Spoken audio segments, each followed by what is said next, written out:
Okay, morning everyone. I'm Mark Galloway, the Director of IBT. Very warm welcome to this briefing, and especially to those for whom it's the first time.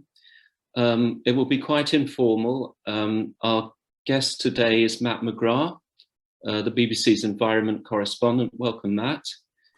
Glad to be here. I'll ask Matt some questions. You can chip in. There will definitely be time for audience questions, hopefully as we go along rather than just in the last 5 minutes. Turn your camera on, put your hand up, or put your question in the chat room, whichever works for you. Personally, I think it's nice if you have a question to come on camera, then Matt can see who you are. And you know, when we used to do these events in person, there was an opportunity to have some FaceTime relationship building. So we try and replicate that as best we can online. So Matt, welcome. I mean, we've all watched and heard you cover these issues very well over many years.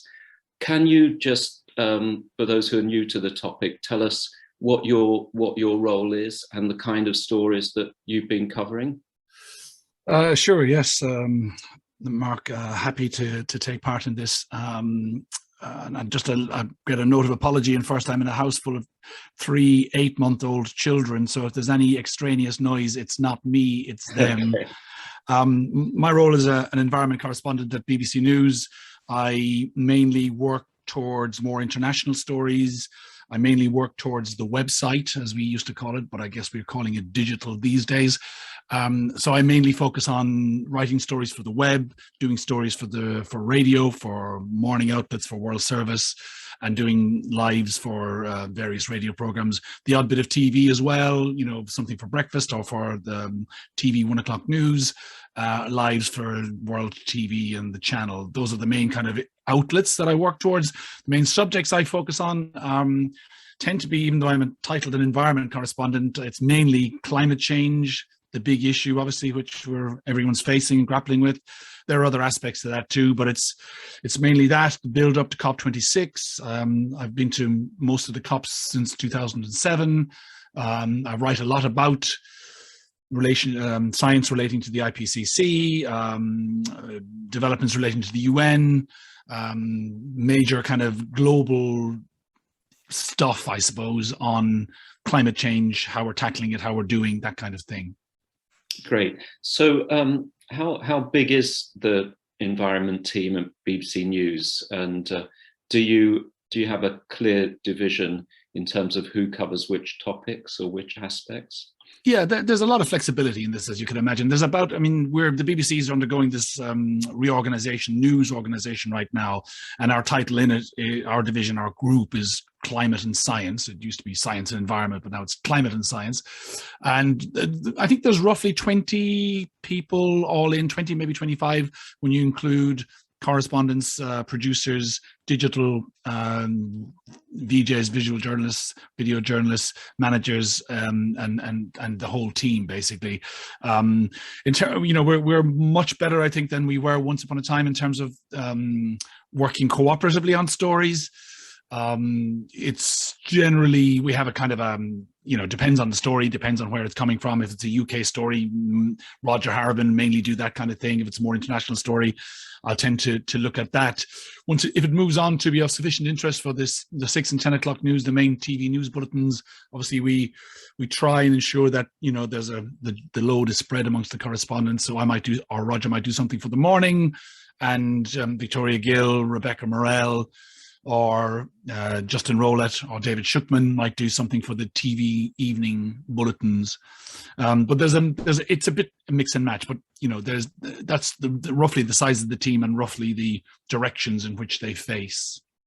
So the main correspondents, so yourself, Roger, Victoria, Rebecca, Justin. Claire Marshall handles rural affairs and environment stories. See if I left anybody else out. Talib Ghosh does science and a bit of environment as well. So who does, sorry? Talib Ghosh.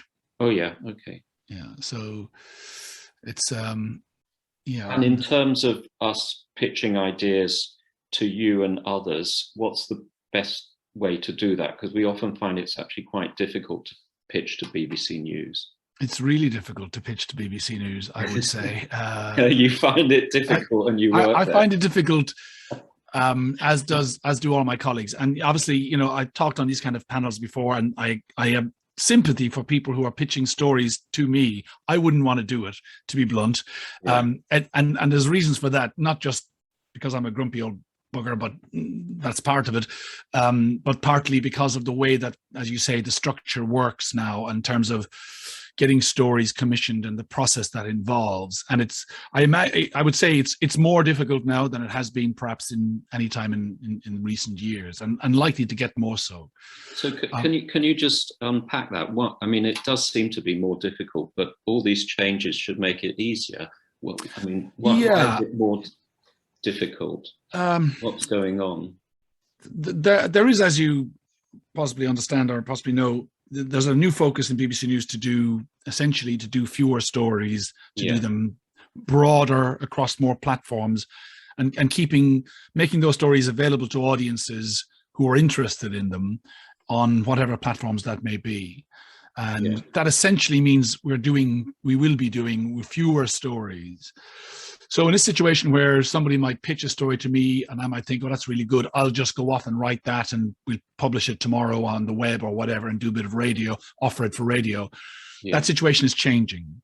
And anything that's slightly longer than 48 hours will need to go through a commissioning process. That's the way it's going to work. And that commissioning process is a bigger team, and we'll look at the story in the round. Does it have TV legs? Will it work across multiple platforms? Who is it aimed at? So you're bringing in another layer of decision-making for bigger stories, more than just the editor of the 1800 Radio 4 or the 6 o'clock, 10 o'clock TV news saying, I want that, or I want a bit of that. That will still work on a day-to-day basis.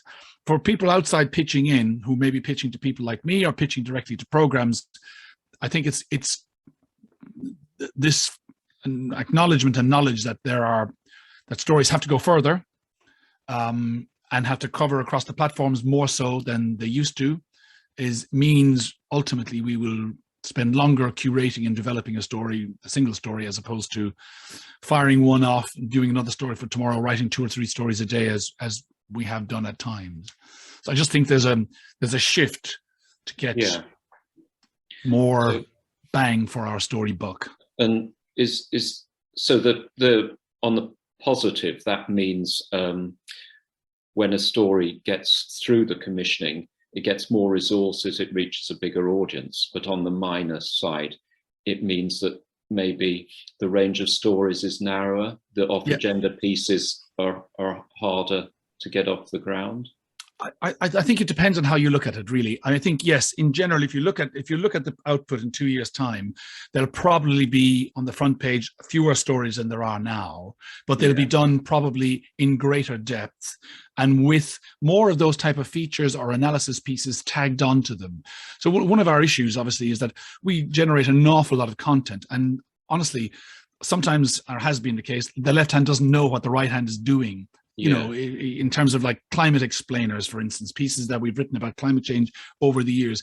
So we're trying really hard to revisit those, to pull those together, to get more mileage out of those pieces. So we want to do a story, it might be about COP or about climate change in general, and we want to surface those pieces that we've written, spent a long time with, maybe refresh them and put them out there for the audiences again. So you're going to get, I think, more of that. But I think there will still be room for things that are different angles, new takes, new voices, broader spectrum voices. We're very keen on that.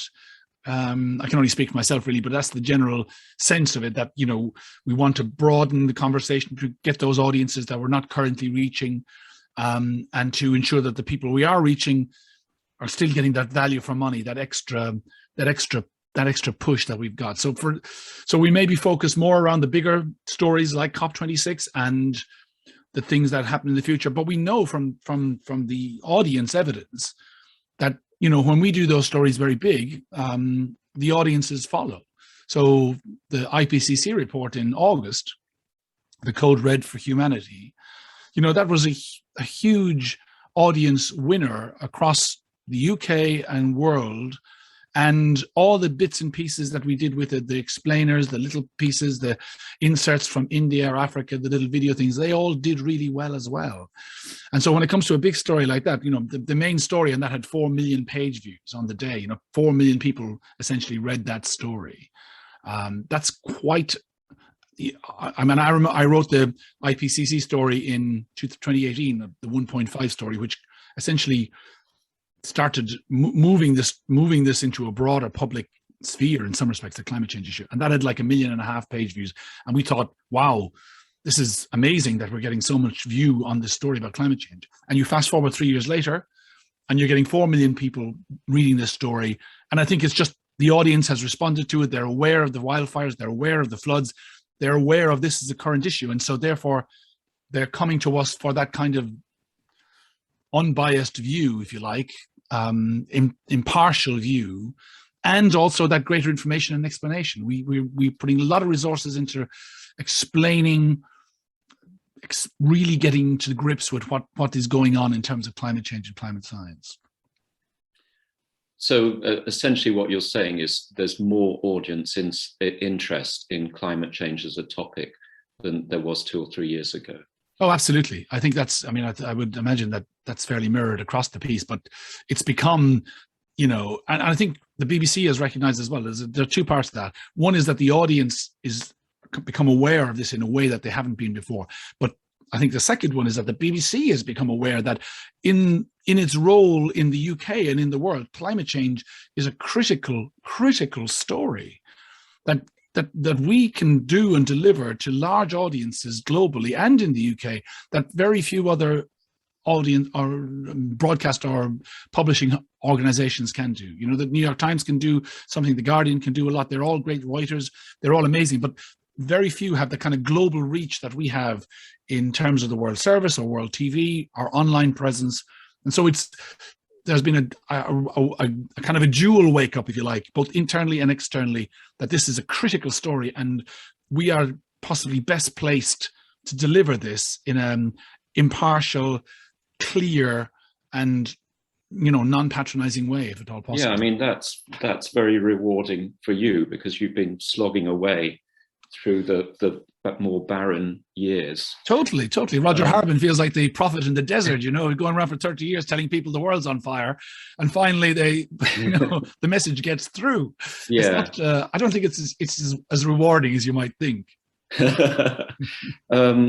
But also it's a sort of reward for the BBC's reputation that you are regarded as, you know, you're mentioning as a sort of reliable, trustworthy source, maybe compared with other more it has become a politicized issue in terms of some media coverage. Totally. I mean, and you know, we run into this as well very much in terms of, you know, sometimes the language we need to clarify which we're using. Are we calling this an emergency, a disaster, a crisis? You know, actually, let's just talk about that, because some media outlets have signed up to a commitment to call it a climate emergency, and the Guardian is one of those, but the BBC hasn't. I think there a discussion about that? There are ongoing discussions about this, and I think at the moment we need it attributed. So if a scientist or a campaign group or a political leader or Alec Sharma says it's an emergency, we were happy to do that. And I think, you know, there's been some debate about this amongst my colleagues, shall we say, and it is. I mean, we're working through a whole range of different scenarios about things that we feel that we need to explain to people, or we've changed the nature of the language on it. So, for instance, you know, when we don't use the phrase which we did use for a long time, which was that scientists are reluctant to attribute any particular event to, which we kind of used to use as a catch-all to prevent us being seen as too firebrand in terms of natural events or events influenced by climate change. And we become much more open about saying how human warming is affecting the conditions that lead to wildfires, or human-induced warming is relating to how it's relating to hurricanes or major storms, what it's doing. And, you know, we're as precise as we can be and as scientific as we can be to get that language across. So this is an ongoing, and, you know, this is not something that there's a prohibition or anything like that on. This is an evolving situation, and we're trying to evolve the language so that audiences are clear about what science is telling us, and we're trying to be as clear as we can be about that. But it's a work in progress, undoubtedly. Yeah, I mean, it's such a big change. I mean, I remember the days when you had to be impartial, so you had to have a skeptic on one side and debating with. I mean, I'm not speaking out of turn here, really, but I mean, it was only in 2013, at the last IPCC launch, that one of our radio programs balanced a scientist from the IPCC with a climate skeptic stroke denier. And that wasn't our decision. It was the worst, Lord Lawson. I mean, it wasn't particularly him. That happened a few years later, actually, more currently. This was a previous event which caused great upset amongst the scientists and great upset amongst us as correspondents. And I think there's been a significant change in our perspective and our directives on this. You know, we don't have to reflect minority opinions in the sake of false balance. We don't do that anymore. Yeah. So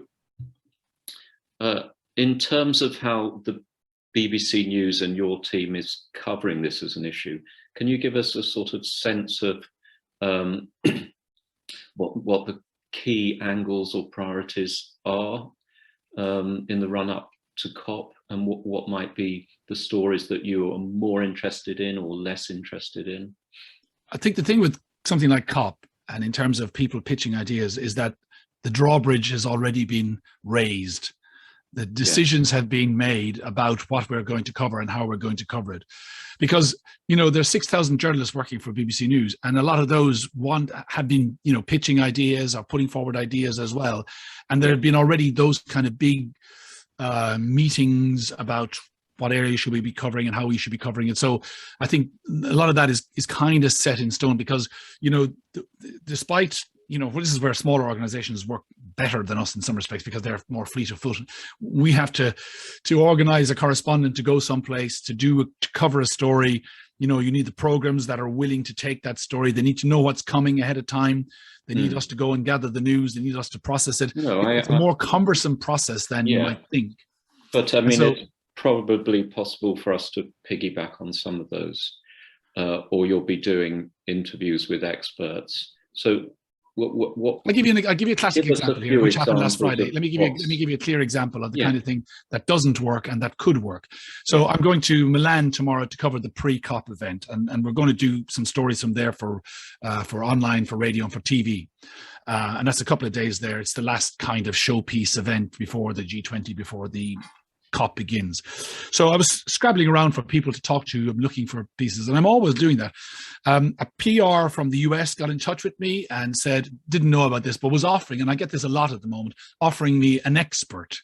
And this expert could, in quote, answer any question you like about COP26. So I thought, bingo, fantastic. I said, can we do something about pre-COP? Totally, the PR told me. And so I wrote out a list of questions, put a little bit of thought into it, send them off to her. Half an hour later, get a reply and said, oh, the person in question doesn't feel able to answer these questions. And you know, this happens not just for the first time. This happens quite a bit, where eager and anxious PRs from universities or organizations are keen to put people forward without recognizing or without speaking to them about what are they happy to speak about. Because if they're scientists, they'll usually be reluctant to comment about policy issues generally. And so, you know, that wasted a bit of my time and got my hopes up and ended up in not going forward. But I would say we are open to those type of approaches. Yeah. If you have the right person with the right experience who's happy to talk. I get like probably 20 emails a day from various industry bodies, energy, cars, all the rest of it, offering me spokespeople about whatever it might be. And people are obviously seeing the news and they're seeing what's up in the news. So there's room there to pitch. I think if you're from, people sometimes read the stories we write and then try and pitch us people based on the stories we've written. That's not a bad approach. At least you're familiar with the kind of things, but please do make sure that the people you're offering up are talkable, talkative, lively, quotable, have an opinion. I mean, I know everybody wants to ensure nobody makes a faux pas, but it's hard work for us to try to get quotes out of people that actually work for our stories if they just sing the company song. Yeah. So in terms of NGOs, are you implying that that spokespeople from NGOs are not willing to be as opinionated, risk adverse in what they're saying, or is that an issue? I think in the climate and the green sphere, NGOs are great about, a lot of NGOs are very good at hitting a particular target, singing a particular song, but they're very reluctant to sometimes give an honest view, if you like, of what's going on. They stick to their script, which isn't always helpful. They're very reluctant to criticize other countries. Like Roger did a piece last weekend about why are NGOs reluctant to criticize China, and it's a very fair question to ask. And, he found it hard to get people to talk about that. And, Extinction Rebellion are wonderful about pushing media and pushing stuff and video and everything to you, but they don't want to talk about that particular issue. They don't want to criticize China, and they feel that from their perspective, it's unfair. But, that's, for me, a clear example of where they have vested interests as well that they don't want to discuss. And it's not just them. There's lots of other organizations, green organizations, who don't want to, who don't want to upset the apple cart. Yeah. So in terms of your coverage, you've done a lot of international stories. Does that then mean that when you're going into COP, you're going to be looking more at the international dimension? Let's say the impact of decisions taken at COP on developing countries.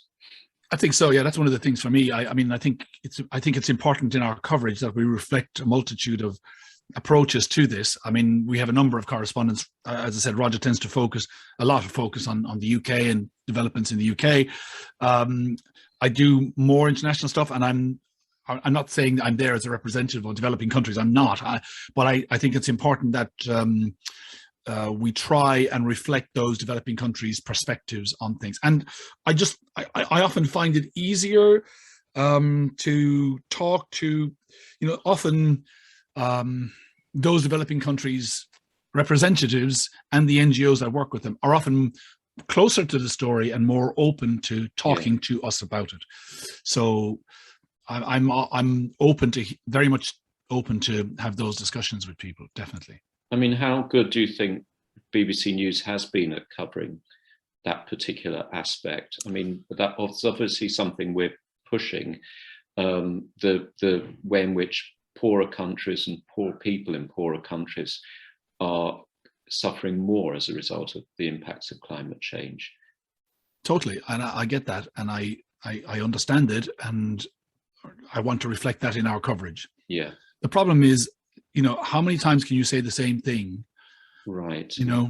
Poor people in different parts of the world are being hit worst by climate change, and they're upset about it, and they wish there was a more just way of dealing with this.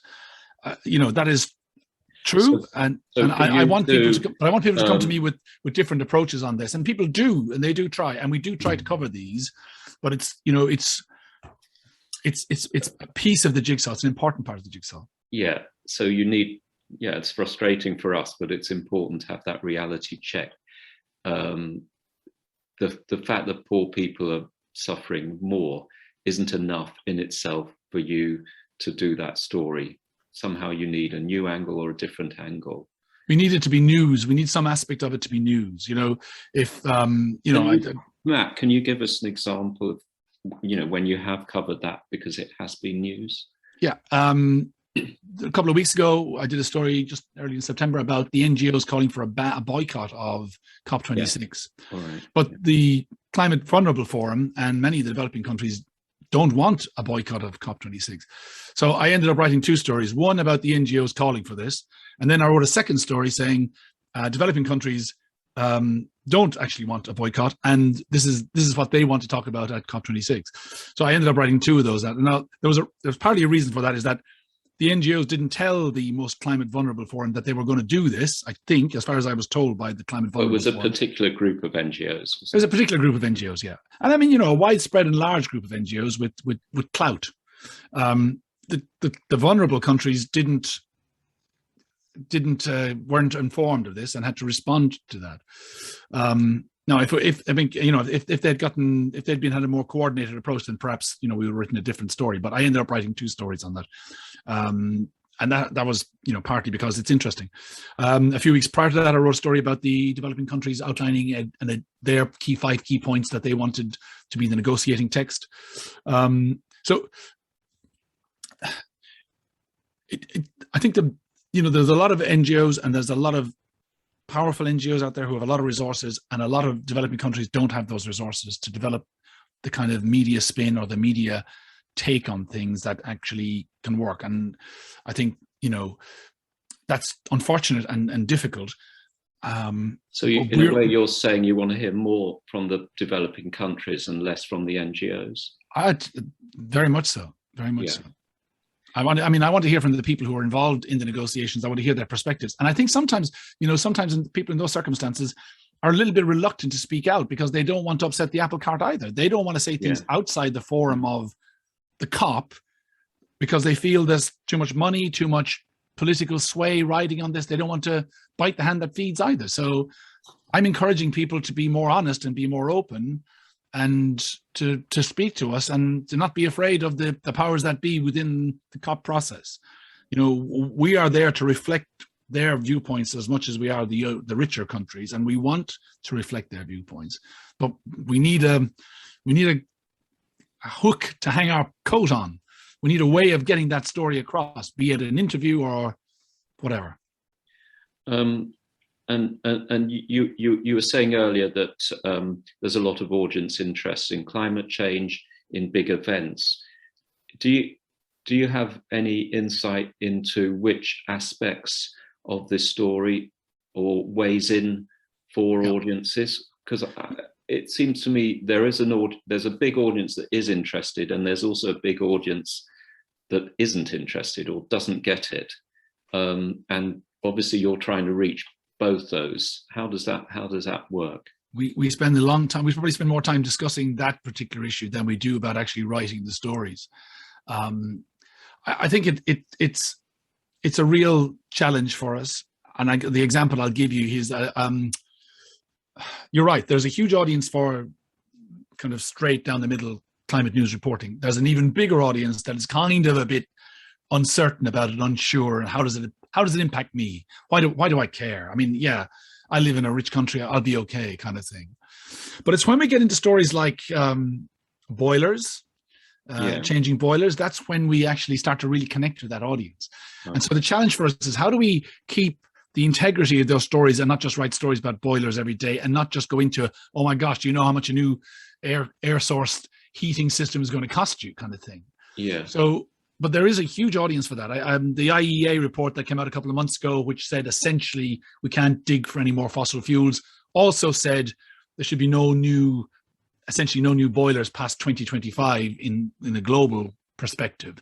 And I used that as the headline, and the story did really well because we headlined it on the boilers.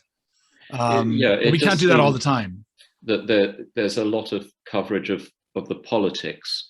The goals that are set are much less talking through how you achieve those goals or whether they're achievable. Boilers, electric cars, new airport runways, those sorts of things. Let's take some comments or questions from the audience. Susanna, yours isn't exactly a question, but do you want to chip in? Not really. I don't really have more to say, Mark. You're just saying that some of your... There is a very valid reason why a lot of NGO staff don't speak out as openly as we would love them to. Yeah. And the fact is that freedom of speech isn't something that any of them can take for granted, certainly not in places like China. So, yeah, we'd love to upset the apple cart and hold people to account much more than we do, but there will be repercussions. So if you're an NGO that doesn't have a presence on the ground or purely does advocacy, you obviously have much more liberty to say what you really think. But if you do run programs on the ground or have staff in situ, you do need to be a lot more cautious, because at the end of the day, it's their safety that's on the line. Okay, that's a really good point, Susanna, and that's really interesting, and it's interesting to hear that. And we obviously do consider those sort of things as well. We don't want to put anybody in danger, and we don't want to put anybody. But I think what I'm trying to say is that perhaps if you or others are able to build the relationships with people like me to say, look, we can't speak about this publicly, or we can't talk about this because there are issues around it, then, and you may be asking us to, or trusting us that we won't break that confidence. But I pretty much guarantee you that we won't break that confidence, and we will be sensitive to the issues around danger or anything like that. We try to be responsible about that, but we certainly want, if there are opinions that you guys have, or you think we should be looking at, then give us the steer, give us the guidance. It may not be that your guys can speak out on it, but somebody else might be able to. And if the issue needs highlighting, we want to do that. Okay, that's great. Susanna's with WWF International.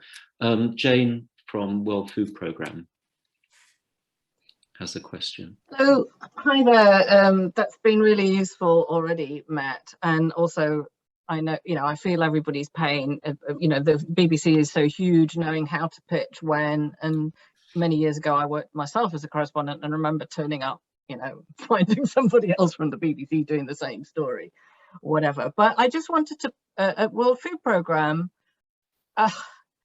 we're observers at the conference. We have certain areas that are quite fascinating in terms of, climate risk management. We've done pretty well so far. We've got Panorama, who's been interested in doing a story about Madagascar. First time people have been brought to the brink of famine through purely by climate and not by conflict, etc. But I'm just curious to know if we did have those kind of a couple of little news pegs or interesting things, the arc of coverage between now and COP. I mean, my general feeling is that the actual, the week before and the actual couple of weeks, it's just going to be impossible. So if we did have something to pitch to you, are there any certain kind of pegs between now and then, or I mean, the big you mentioned Milan, but how do you feel those, when we've got a slightly niche thing that might be an expert, an interviewee on forecast-based financing and the impact on food security. So it's just a little bit to know how you're going to handle all of that. I mean, it already seems to be a deluge. I don't know how everybody else is managing, but I certainly find it quite hard to read everything and read every single story right now. Totally. I echo that hugely. I mean, we're inundated with pitches and ideas, and the run into COP is already looking very crowded because you've got lots of organizations, WMO, for instance, they're all going to launch reports in the first few days. The first few days of COP as well, coming straight after the G20, just in terms of the logistics of that, you're going to have world leaders meeting in Rome, which is going to be probably, and it's going to be pretty critical towards the overall success of COP. And they'll all be, this is just the inside idea that, they'll all be accompanied by political correspondents whose clout in these things far outweighs the poor environment corps. We can't, they carry a bigger stick. So that will be the week before, or the few days before. And then the first few days of COP will be taken up. You're going to have a situation in Glasgow where you have potentially the Queen, the Pope, David Attenborough, Biden, Putin, and a host of, maybe Mr. Xi, I don't know, President Xi Jinping, I don't know. I mean, it's going to just balloon into kind of rolling coverage, I imagine, of and everybody making their speeches, and we're all trying to understand what they're saying, etc. So the the gap for getting non-main story. This story is essentially going to take over all the oxygen essentially at the start of November and late October. It's going to take the whole thing from a BBC, and I think from most media outlets. So getting niche stories on is going to be really tricky. You could go early, and then you kind of run into the problem of, oh well, it's not close enough to the COP. If you leave it up to the COP, there's a strong likelihood it won't get picked up or it won't get seen. I think let's in a moment come to anyone who's launching a report, because you might be able to give them a steer. Can I come to Helen from Weber Shandwick? Yes, hi Matt. I mean, this is probably a little early in this conversation for my question, but it was really about life after COP. There's always this There's no such thing. Yeah, exactly. I'm sure for you not. There's always a huge frenzy. I used to be with Oxfam many years ago, and yeah, my life revolved around summits and all that fun and games. But if COP doesn't deliver the goods, and for general audiences out there, people think, oh well, what was that for? And we're all doomed. And where are we going from here? I know you probably haven't had so much time to plan out sort of the aftermath, but how do you sort of see that going, and what sort of stories do you think might be important in the months following Glasgow? That's a really good question, and we had been thinking about that too. I think part of the key element here is, how do we judge whether COP26 is a success or not? I think there'll be a lot of argument about that, because I don't think all the things that the UK are trying to steer will be achieved, but many of them might be. And, it might be a mixed bag in which we have to take a perspective that COP was an almost success. It achieved a number of major things. And, if you look at them, if they're able to get a kind of a global commitment from every country to net zero by 2050, they have improved plans for most of the major players for 2030. They secure 100 billion in some shape or form, and they are able to get something on cars or somewhat on nature. You could argue, well, that's a massive achievement. So what comes next? We've often been discussing this internally and saying, oh my gosh, once we get to the end of COP, nobody's going to be interested in climate anymore. That'll be the end of it. They'll move on to be interested in something else. And I think we've come around to the view that that's not going to be the case. This is going to, we feel this is going to elevate the climate and energy and food questions and I think food is one of the really big missing parts of the jigsaw that we haven't really been able to find a way into. If you look at last week at the UN, there's the food system summit didn't get a look in with us because there were just too many other things going on. But to your point about after COP, I think it is going to continue. I think it's going to be a priority story from now till forever. And I think you've got IPCC reports coming up in February. You've got various things happening, running on to the next COP. I mean, it's not going away.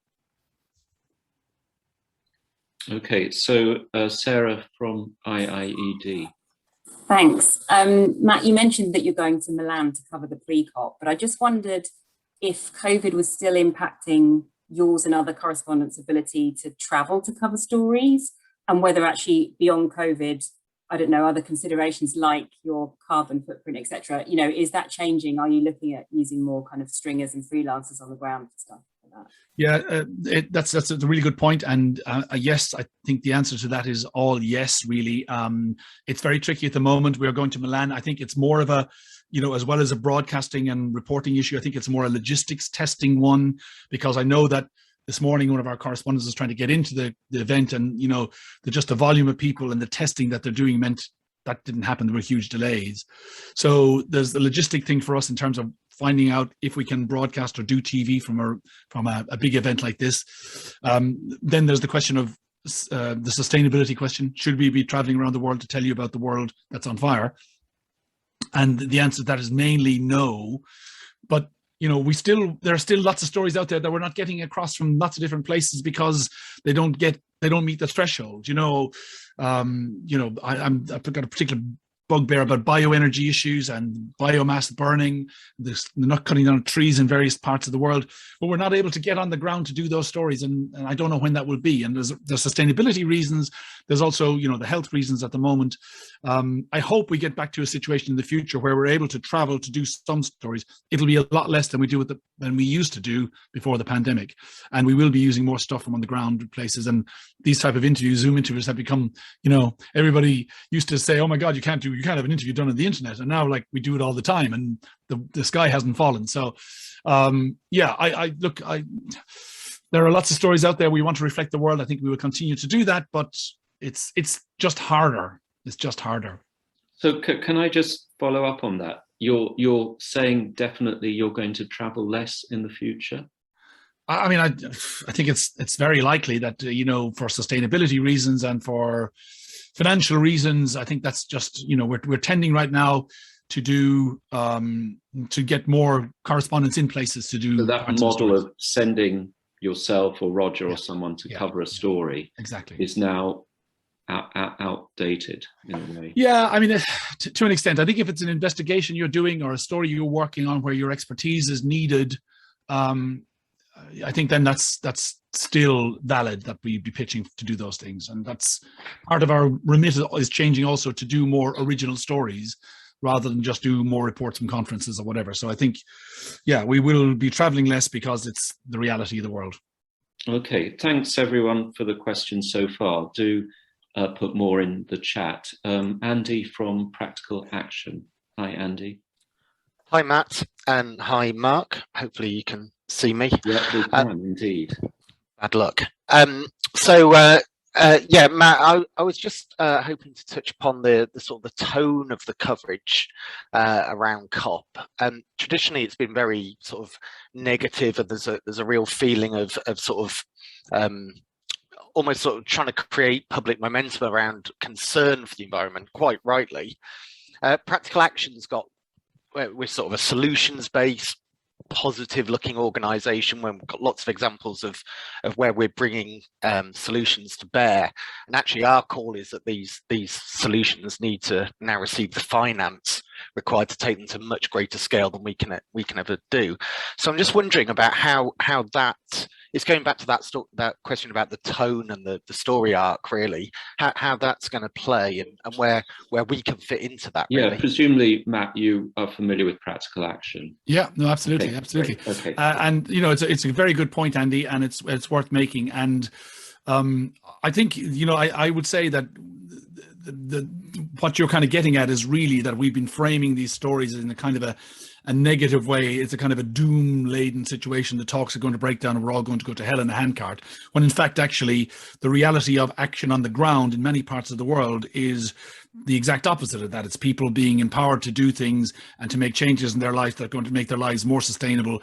And we're seeing that. And I think speaking to some of the guys involved in COP26, I think they're very keen to have that reflected across in the coverage, that actually the reality of the world is not we're having to drag the world kicking and screaming to this, is that the real world, the business world in some respects, is ahead of the politics. And making those commitments to net zero, putting the plans in place and accepting science-based targets as a way of moving forward. So I think in broadcast terms or in coverage terms, I think there's a massive appetite for successful stories and positive stories. They're huge deals. From what we know from audiences want to see practical action. You know, they want to see things working, and they want to see things working all over the world. And I think this COP will be very different in that sense. I think it'll be, yes, there'll be huge discussions about China and India and all the rest of it, and arguments in the plenary. But I think also there's going to be a lot of focus on what's working, what isn't working, how can we make what's working work better, how can we scale it up. And I think there'll be a lot of demand to speak to people involved in those kind of projects and stories, undoubtedly. I think more so than ever before. So I think there's a lot there for that. But isn't this very similar to what you were talking about, the story of the boilers, that news often covers the big political event, sees these issues through the prism of politics, and Andy's talking about practical solutions on the ground. We could be talking about the role of business. You talked about food. How can these equally important aspects, because they don't appear on the horizon as an event, how can they punch through? I think our challenge is to marry both of those, and I think that's one of the things that we're looking at coming into the COP. How do we marry our traditional coverage of the discussions in the plenary and the delegate from Venezuela slashing their wrists or whatever it might be, with coverage of the things that are positive, the things that are ongoing, the things that we know are, or we see or we hear are working? And it's really difficult. And I think this is where I think our broad brush approach is going to help. You know, like for one of the things we're hoping to do is we're hoping to do a lot of live pages across the 2 weeks of the conference. So those live pages, they need stories, you know, they need things in them. So I would say to you guys, you know, to be aware that we will be doing this kind of live page. And if you can come up with the kind of material that works in a live page scenario, which is generally short pieces of text and a comment or a picture that's good, then you know you're putting yourself in a place where those things can be reflected in the flow of the live page. I think, as I said, our bigger job is to try and pull together that political action with the practical action that we're seeing. Who should those comments or pictures for the live page go to? Because getting through to the right person is going to be tricky, isn't it?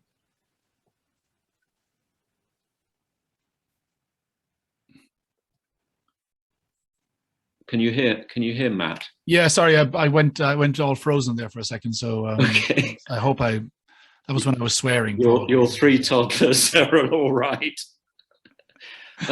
How you mentioned just sort of being opportunistic and coming up with things to say during the live coverage. How would we reach the person writing the live page? I think, you know, again, the regular correspondents will all be contributing to it, yeah. And so will there'll be people mentioned who will be writing the page as well. So, but I think it's through the regular correspondence. I mean, we do this quite a bit, and it is becoming a thing, you know, quite a big thing. It's very, very engaging with audiences, and it's tricky for us to do this kind of thing because, you know, the slow-moving nature of an event like COP26. But in the first couple of days, you're going to have lots of speeches from the various presidents and leaders and lots of analysis of that. But I think, you know, after that, you're going to find there'll still be live coverage. Something I remember that just as a clear example, we did a live page during the Biden summit in April in the US. And because a lot of the people involved in the live page are not hugely experienced with climate and environment, there was a lot of things going in there, you know. They were looking around for things to go in there. And one of the things was there was a report I got that morning from Swiss RE on, I can't remember what the gist of it was, but it was quite a nice thing. And I just was able to, you know, I got in contact with them to, look, do you have a picture that you can send me of this right now that we can put in the live page? And they went like, whoa, well, hang on a second. You mean now? You know, I mean, it was like, so I think in those circumstances, it's often, we ignore you until we absolutely need you right now. And if you had that understanding of how you might send me 50 press releases and I might not respond to any of them, but there might be something which I will demand your undivided attention for. And if you can live with that, then you have a chance of getting something on our page or site.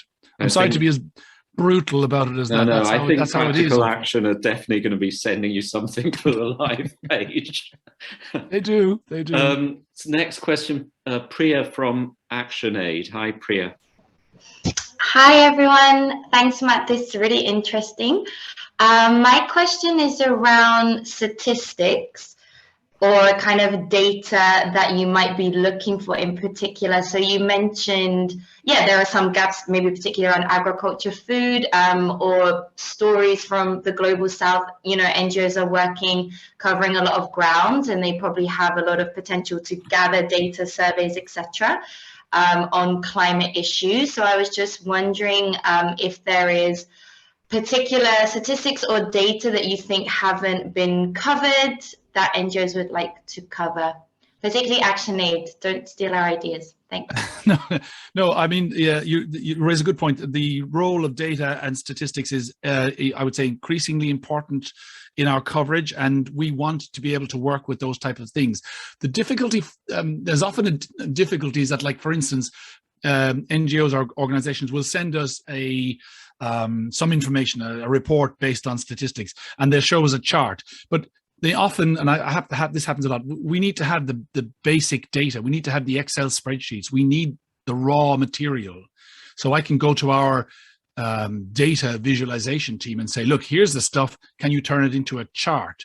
Because we don't just, I mean, we used to one time, we used to just like essentially copy people's charts and do that. We need to do our own version of those things. So it's understanding that that information is really useful and graphical information is really helpful. But sending us the material that we can, our understanding that we need to get those things, those spreadsheets to make it work. As to, you know, we just did a story, quite a good story really, about life at 50 degrees. Which is based on data gathered by the BBC, and I'm, you know, we're open to cooperation on lots of different things, and I know, you know, in terms of looking at data, if you guys have a particular pitch, or you're gathering information on some aspect of climate or food or whatever in some region where you have people on the ground that you can do that, then talk to us about it. I mean, I'm in discussions with somebody right now about doing a piece, which has unfortunately been overtaken by events really, about price spikes relating to climate change. And we're seeing enough of those at the moment, even if not related to climate change, but people having data that they could share with us, and then we could work with ourselves. That would be an example when you talked about impact on poor people in poor countries. If someone came to you with a story saying, in this country, these crops have shot up in price, that's a fresh angle. That's exactly right. All right. That's exactly right. Cool. Sorry, next question is from Darren. Hi, so I'm from Global Canopy, a nature NGO tackling specifically deforestation. I was trying to work out COP. Are you, Matt, are you familiar with Global Canopy? I've heard of them. Okay. So we're one of the people who've helped organise the TNFD. We work specifically with financial institutions.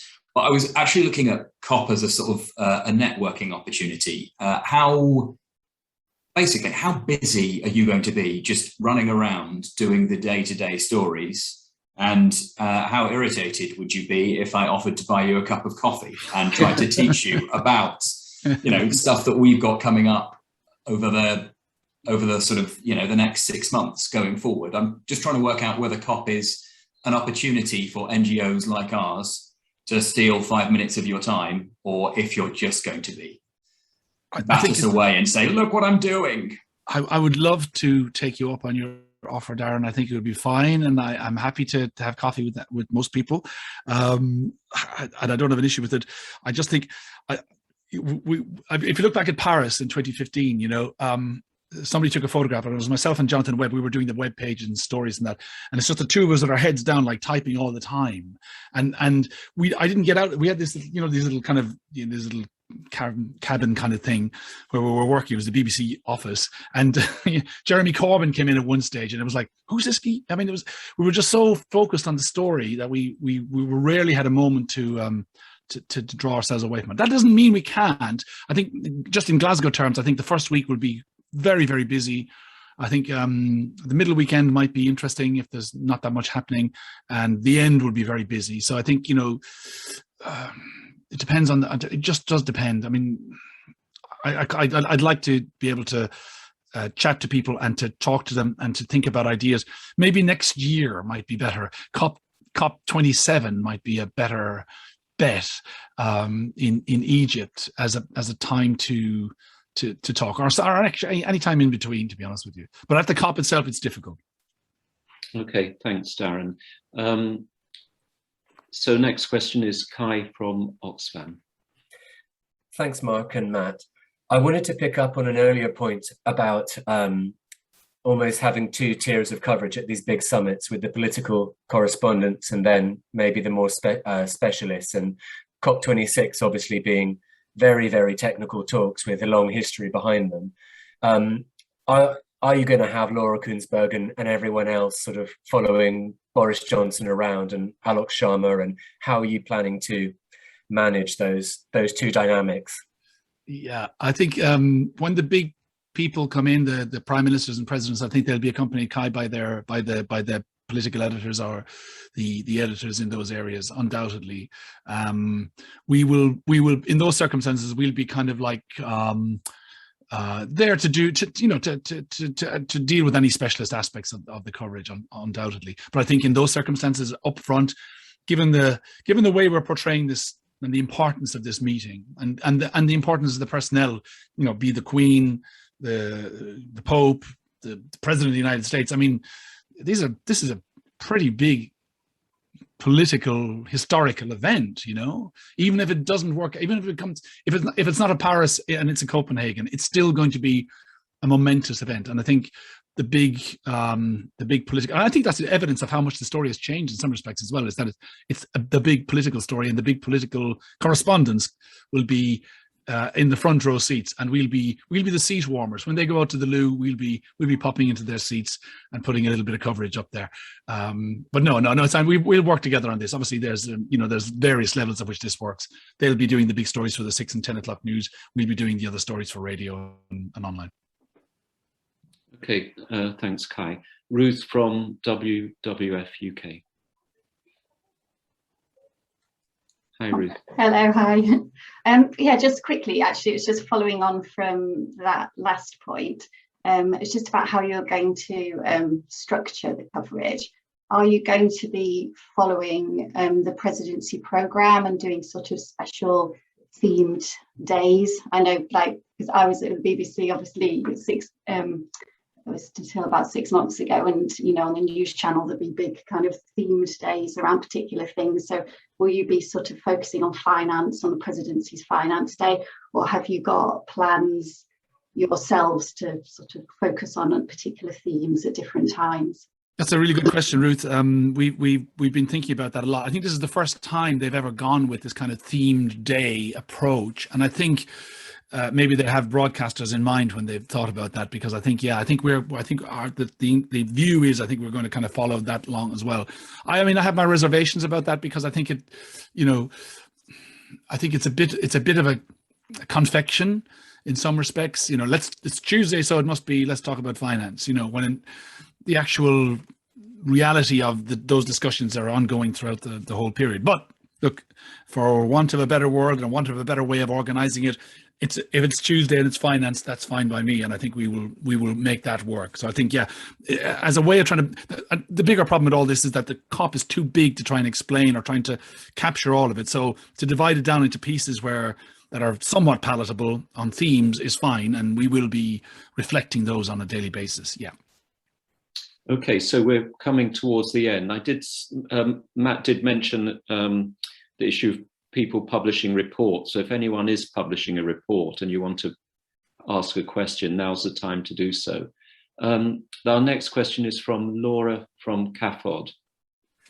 Hi there. Hi, Matt. Thanks, everyone. Yeah, as you know, CAFOD is a Catholic aid agency, so we're really pleased that, fingers crossed, Pope Francis will be attending.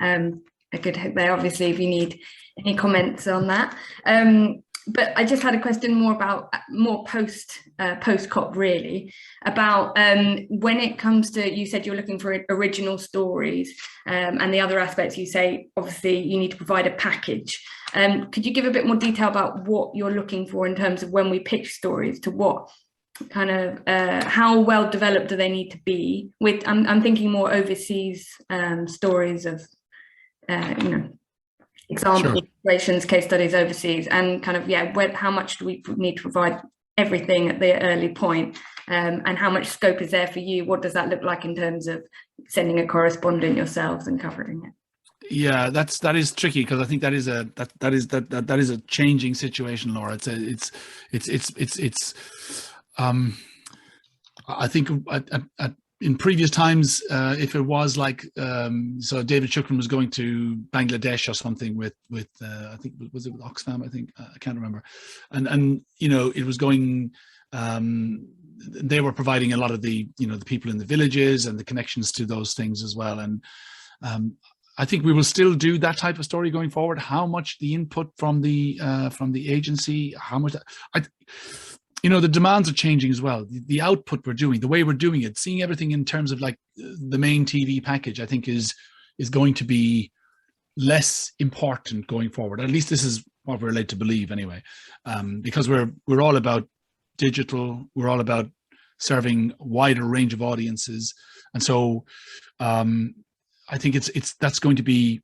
I feel, and I think it's true. I think we will be thinking more about how we do these stories. So it may well be that instead of sending the correspondent to do the piece to camera and to meet the local people, we do it in a different way. We do it via, you know, I mean, I'd like to think that we still send correspondence. It may not be just about the video though. So I don't know. I think it's a changing situation. I don't know how it's going to work out.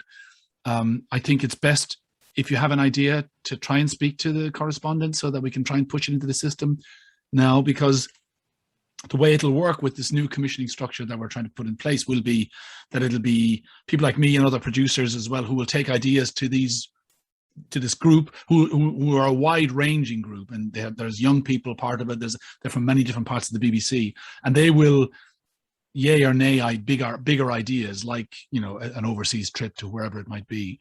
So it's important, I think, to have a conversation with somebody like me, not necessarily me, but anybody, and to have an outline of what you can offer, and then let them take it away rather than presenting us with the full kit of parts initially. It may well be that that's what we require, but in terms of the way that we pitch and develop the story, it might be better to have a smaller idea that grows into a bigger one rather than a full functioning thing. You know, that's just a feeling I have. It's not based on any raw data. But these changes have not taken place yet, so they're in the process of taking place. Yeah. Right. So no one quite knows. Right now we're operating as per usual, but I think that after the COP, I think we'll be moving into a new world. We have new story teams are being put in place for, you know, for climate and for other things, and they'll be organized in different ways. And I think digital first, based on very much on what audiences are looking for as well, is going to be, you know, kind of our watchwords in some ways.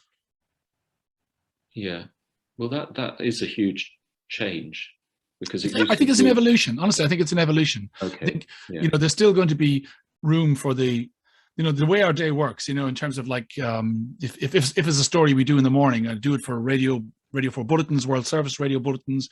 It goes on might have a guest on the Today program. There'll be a TV piece for the breakfast news. And then it'll develop throughout the day. And what we want is to be able to see how we add value to a story throughout the day, so that it comes to the 6 and 10. But to get those bits of the 6 and 10, as you can say, you can see a story evolving during the day. Totally. Yeah. But the problem for television is that they need to have that evolution pre-canned, if you like.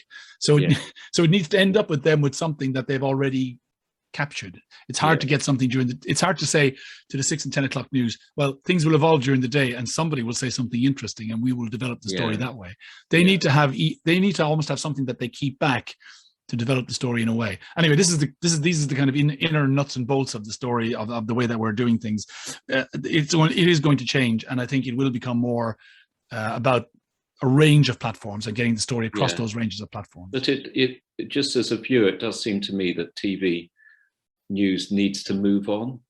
It has that sort of slight staleness. Oh, I shouldn't really say that, but I couldn't possibly comment. Okay, moving on swiftly.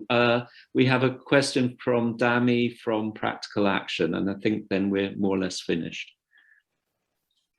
Hi everyone. Oh, I can comment and recognize. I have a question generally about building that relationship, and the example that you gave of the person that disappointed you with the spokesperson. And I just wanted to generally ask about what you expect when we are coming to you about a story or some content that we have by email. Do you like it short and snappy? Just that kind of like general thing that you would personally like. Yeah, I mean, that's a good question. And I it's really hard to answer it because you know, what often happens is you get a PR sending you material, and then they'll resend it so it's at the top of your inbox when you don't respond straight away, and then they'll follow up with a phone call. By which stage, you know, generally speaking, if you're interested in it, you'll have reached out to them in some shape or form. What I find difficult are duplicitous situations. I have an example of one here from a PR sending me something, an exclusive interview.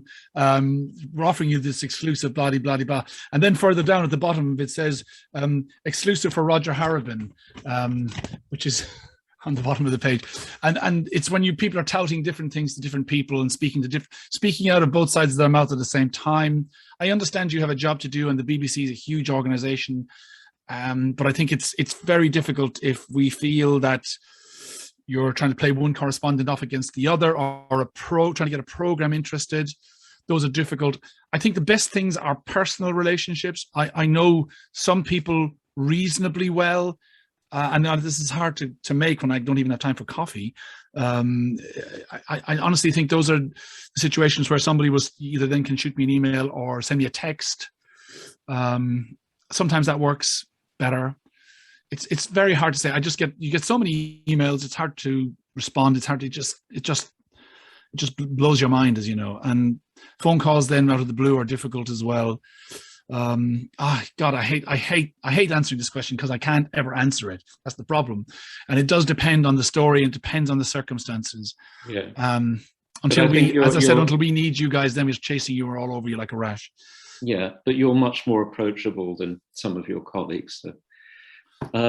We've come to the end. We've overrun slightly. I hope that's okay. Thank you all for your questions, but particularly thank you, Matt, for your commitment to this issue.